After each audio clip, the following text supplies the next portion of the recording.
नमस्कार, मी वृषाली पाटील बातमीपत्रात आपलं स्वागत करते आणि माझ्या सोबत आहेत. नमस्कार, मी श्रुती राहुल. बुलेटिनच्या सुरुवातीला महत्त्वाची घडामोड. बंटी शेळके यांच्या कार्यालयात काही जण लिफाफे घेऊन आल्याचा आरोप आहे. बंटी शेळकेंवर मतदारांना पैसे वाटल्याचा भाजपकडून आरोप करण्यात आलाय.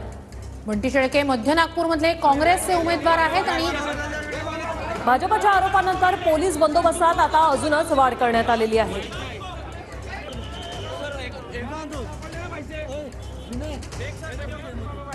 सर वीडियो करू दे बाबा. वीडियो काढ बावले बोलला बावले बोलला साला मेरे को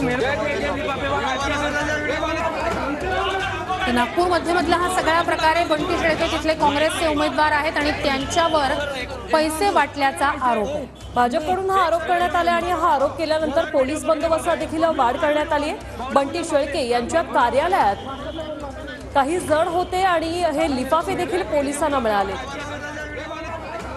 सध्या या ठिकाणी मोठा गोंधळ निर्माण झालेला आहे. बंटी शेळके जे नागपूरमध्येचे काँग्रेसचे उमेदवार आहेत त्यांच्यावर पैसे वाटल्याचा भाजपनं आरोप केला.